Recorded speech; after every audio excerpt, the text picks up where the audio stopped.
नमस्कार प्यारे दर्शकों, मैं अमित भटनागर आपका स्वागत करता हूं अपने चैनल में एक बार फिर।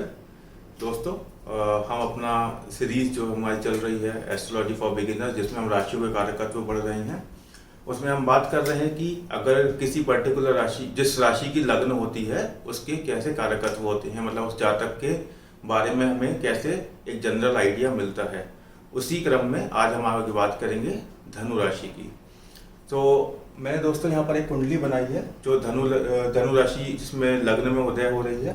इस तरीके से 9 नंबर से हम उसको डिनोट करते हैं। ये मैंने अब लिखा है धनु राशि। जो जिन जातकों को नहीं पता है कि धनु राशि का नंबर क्या होता है, मैं उनसे रिक्वेस्ट करूँगा वो कृपया पूरी सीरीज देखें जिसमें हमने नंबर समझाए हैं राशियों के, और आपको पता लग जाएगा कि किस राशि को किस नंबर से डिनोट किया जाता है।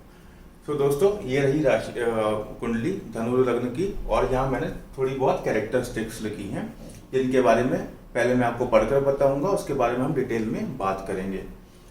अग्नि तत्व की राशि होती है, हम सब जानते हैं अग्नि तत्व की 3 राशियां होती हैं, 1, 5, 9, यानी मेष, सिंह और धनु।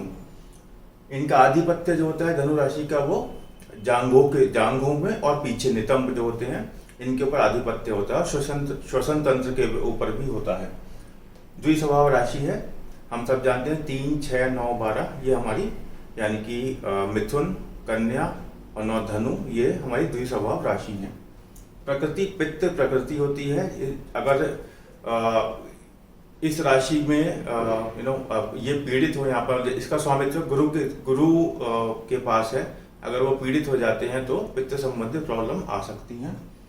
पद द्विपद राशि होती है, आगे से और पीछे से होती है चतुष्पद। क्यों? क्योंकि धनु राशि का सिंबल आपको याद करना पड़ेगा। धनु राशि का सिंबल होता है, आगे मानव होता है जिसके हाथ में एक धनुष्मान होता है, तो मानव के तो 2 पैर होते हैं, तो आगे से ये द्विपद राशि है, और पीछे होता है अश्व यानी कि घोड़ा जिसके 4 पैर होते हैं। तो आधे द्विपद, आधी चतुष्पद। अभी बात करेंगे डिटेल में इसके बारे में। स्वामी इसके, जैसे कि मैंने अभी आपको बताया, गुरुदेव होते हैं। गुरु को गुरुदेव भी बोलते हैं, बृहस्पति बोलते हैं। पूर्व दिशा में ऐसे जातकों का जनरली आप कह सकते हैं कि प्रोग्रेस होती है, उनकी प्रगति होती है। आइए अब बात करते हैं। सबसे पहले हमें विजुअलाइज करना पड़ेगा, जैसे मैंने बताया कि धनु राशि का सिंबल क्या है। मैं हमेशा आपको बताता आ रहा हूँ, आपको सिंबल जरूर पता होना चाहिए ताकि वहाँ से आप कैरेक्टरिस्टिक्स ड्राइव कर सकें कि सामने वाला जातक है, इसके अंदर क्या क्या कैरेक्टरिस्टिक्स होंगी, क्या क्या उसके अंदर उसके गुण होंगे। जैसा कि मैंने बताया, आगे मानव होता है धनुष बाण लिए हुए, पीछे होता है अश्व।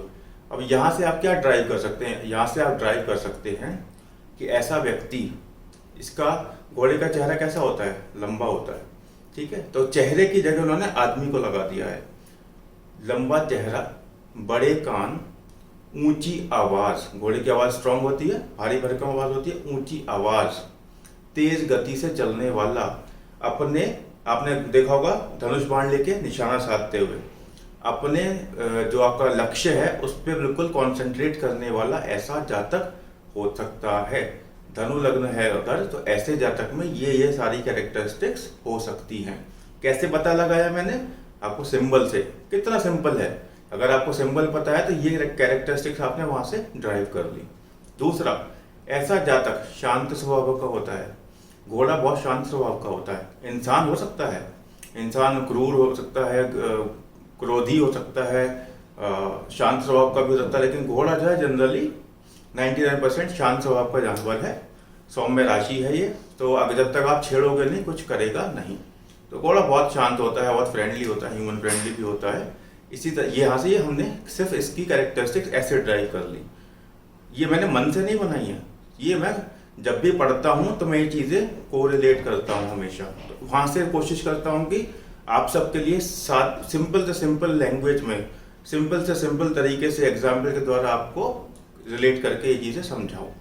तो मैंने जो भी पढ़ा है उसको राशि के सिंबल के साथ एसोसिएट करके समझाने की कोशिश की है। तो यहाँ से आपको जातक का स्वभाव पता चल गया, यहाँ से आपको जातक की प्रकृति आदत पता चल गई, स्वभाव मतलब सौम्य स्वभाव का है।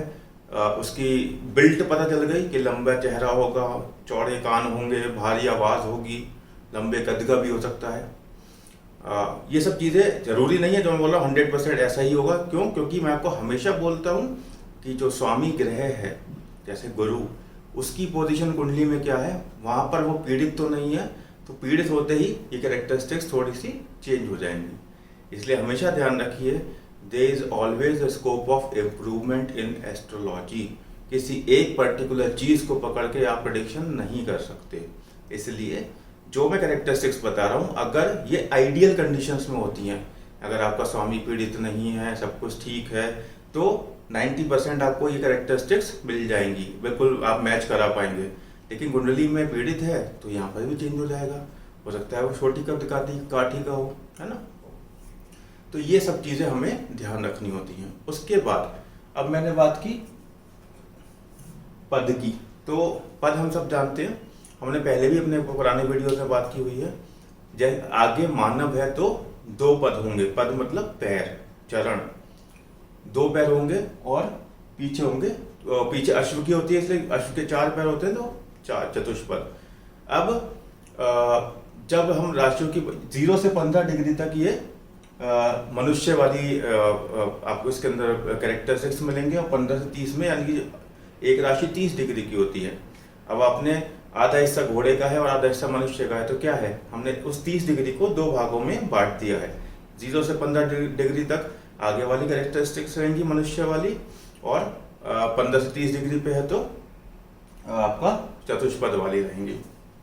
उसके बाद पित्त प्रकृति मैंने आपको बताया है कि गुरु अगर पीड़ित हो गए और जांघों पर इसका आधिपत्य है, तो गुरु पीड़ित हो गए, थाइज, श्वसन तंत्र भी मैंने आपको बताया था, वहाँ पर ये सब रिलेटेड प्रॉब्लम हो सकती है। नितंब जो आपका बैक पोर्शन होता है, यहाँ पर आपको प्रॉब्लम हो सकती है अगर गुरु पीड़ित हुए तो, है ना। अगर लग्न आपका किसी पाप ग्रह की दृष्टि है, किसी क्रूर ग्रह की दृष्टि है, गुरु के साथ किसी पाप ग्रह की युति है, तो प्लेसमेंट देखना बहुत ज़रूरी होता है कि हमारा जो स्वामी ग्रह है वो कैसा प्लेस्ड है। उसके बाद अग्नि तत्व की राशि है और द्विस्वभाव राशि है। आप सब जानते हैं, मैंने सही वर्ड नहीं हो, 1000 बार मैंने बहुत बार बताया है कि द्विस्वभाव वाले लोग जो होते हैं उनसे आप तेजी से काम भी करवा लीजिए, वो रुक के काम, मतलब स्थिर स्वभाव वाली राशियों की तरह भी काम कर लेते हैं। द्विस्वभाव का मतलब ये है, चर भी है, स्थिर भी है, उनको अपने आप को ढालना आता है सिचुएशन के हिसाब से, लेकिन कंफ्यूज हो जाते हैं इस चक्कर में कि वो क्या करें, क्योंकि मल्टी स्किल्ड हैं तो कंफ्यूज होना लाजमी है, इसलिए द्विस्वभाव राशि है। दूसरा, ऐसे जातक जो हैं उनको आप बोलेंगे सौम्य स्वभाव तो है, थोड़ा धर्म कर्म के काम में भी ज़्यादा आगे रहते हैं, क्योंकि गुरुदेव हैं इनके स्वामी, गुरु ज्ञान के कारक हैं वो अपने आप में, तो बुरे कर्मों की तरफ तो वो जाने ही नहीं देंगे। सबसे बड़ी बात यह है, जो स्वामी जिसका गुरु है, मतलब मेरे अगर पापा, मेरे पिताश्री अगर अध्यापक हैं तो 99% चांसेस है कि बच्चे की पढ़ाई पर वो ध्यान देंगे, है ना। होता ही है, जो जैसे मतलब हमारे गुरुजन होते हैं, पेरेंट्स होते हैं, बच्चे के ऊपर उसी तरीके से वो ध्यान रखते हैं। तो किसी के फादर अगर टीचर हैं तो मेक श्योर करेंगे उनका बच्चा पढ़े, वो दुनिया को पढ़ाते हैं, क्या अपने बच्चे को नहीं पढ़ाएंगे, है ना। इसी तरह गुरुदेव जो ज्ञान के जो प्लेनेट है, जो ज्ञान के देवता हैं, वो सबका ख्याल रखते हैं, तो जिसके स्वामी है उस राशि का ध्यान नहीं रखेंगे, बिल्कुल रखेंगे। इसी तरह तो ये व्यक्ति पूजा पाठ की तरफ ज़्यादा मिलेगा, बहुत ज़्यादा मोह माया में पड़ने वाला व्यक्ति नहीं होता है, अपना शुभ कामों में लगने वाला, पूजा पाठ करने वाला, सौम्य स्वभाव वाला, पॉजिटिव रहने वाला, ज़्यादा मतलब लालच नहीं होता ऐसे व्यक्ति को। एक आदर्श टाइप का आदमी, मतलब आदमी नहीं, आदर्श टाइप का जातक होता है जनरली धनु लग्न वाला।